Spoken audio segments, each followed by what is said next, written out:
Hey everyone, welcome back to the channel. Tonight, we have to talk about it. Number 2 ranked Miami Hurricanes, undefeated, playing at home, has fallen to the Louisville Cardinals, 24-21, in the most shocking upset. It was a messy game, and the ripple effects are going to be felt all season. Let's break down exactly what happened, what went wrong for Miami, and what this means for their championship hopes. All right, let's get into it. Miami came into the game at Hard Rock Stadium with the perfect season on the line, heavily favored to handle Louisville.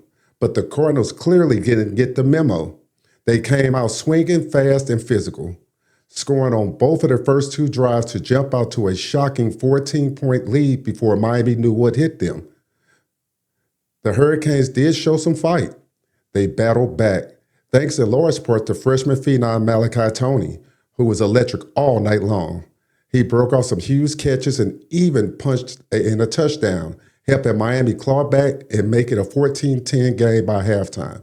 It felt like they had weathered the storm and was ready to take control in the second half. But the game remained a dogfight in the fourth quarter. Louisville extended the lead, another touchdown, making it 24-21. The tensions were sky high. Miami got the ball back with a chance to win, driving deep into Louisville territory with the clock ticking down, but it was a moment of truth. And then, disaster. With just 32 seconds left on the clock, quarterback Corset Beck threw his 4th interception of the night, a brutal game-ending mistake. The crowd was stunned. Louisville celebrated a historic win. In short, Miami looked disjointed. Louisville looked more prepared, and the turnovers were absolutely killer for the Hurricanes. So let's really break down what went wrong for Miami. You don't lose a game like this by accident. First and foremost, the turnovers. Corset Beck had a career-worst night, tossing 4 interceptions. And these weren't just unlucky bounces. Louisville came in with a brilliant game plan designed to rattle Carson, and it worked to perfection. The final interception was under a minute, and it wasn't just a mistake. It was a dagger. It ended the hopes of the comeback. You simply cannot put the ball away 4 times and expect to beat a team. Next, let's talk about the running game, or lack of there. Miami ground attack was completely shut down. They managed only 63 yards on 24 carries. That's not going to cut it. When you can't run the ball, the offense is one-dimensional, and all the pressure shifts on your quarterback, and after that passer, Louisville knew Miami had to and made them pay for it. Finally, we have to look at the defensive and coaching. Louisville had 2 drives were a masterclass, but they also exposed a lack of preparation from Miami. The Cardinals used big plays and even gutsy fake field goals to catch the Miami Hurricanes off guard. After the game, Coach Mario said it himself. We didn't coach well enough. We didn't execute well enough and came up short.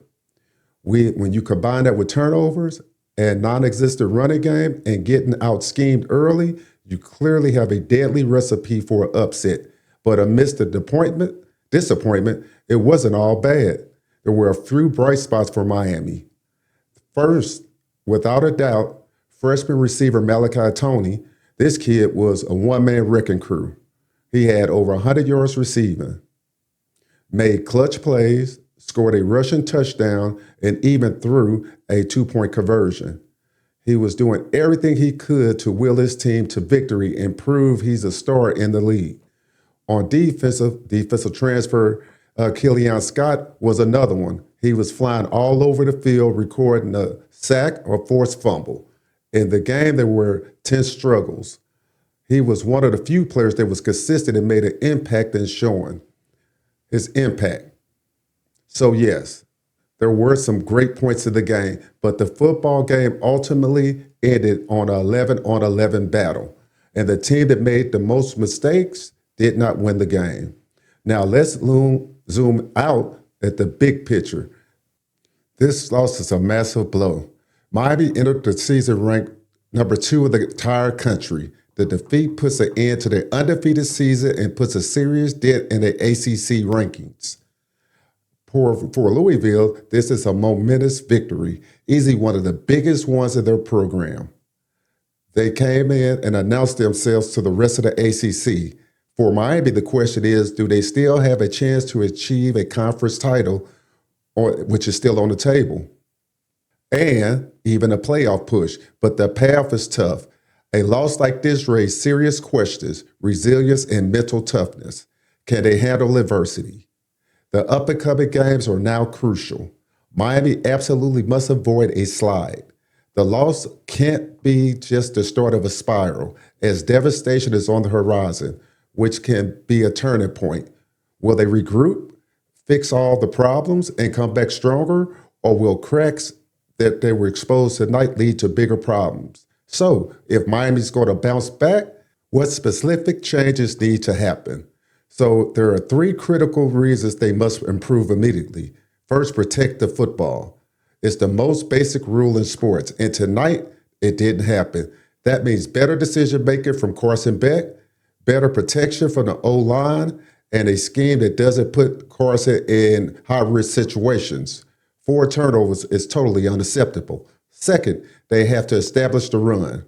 63 yards on the ground and stop Miami football.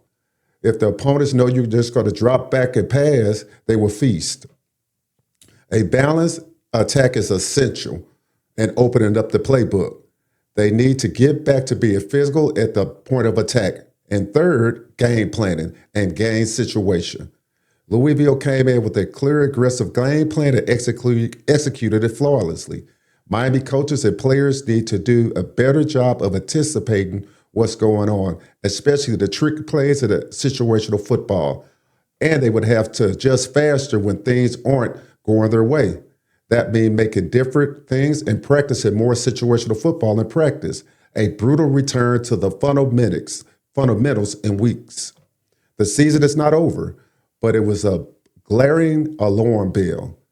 A top-tier team like Miami can't be sloppy and make all those mistakes. And for Louisville, congratulations. They are riding high, and the rest of the ACC is officially on notice.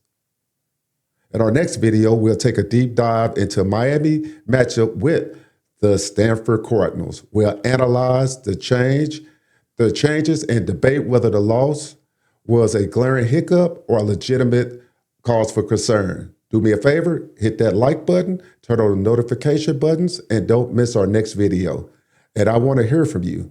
What do you think is the single biggest issue Miami has to fix? Drop your thoughts in the comments below. Thank you for watching, and see you next time.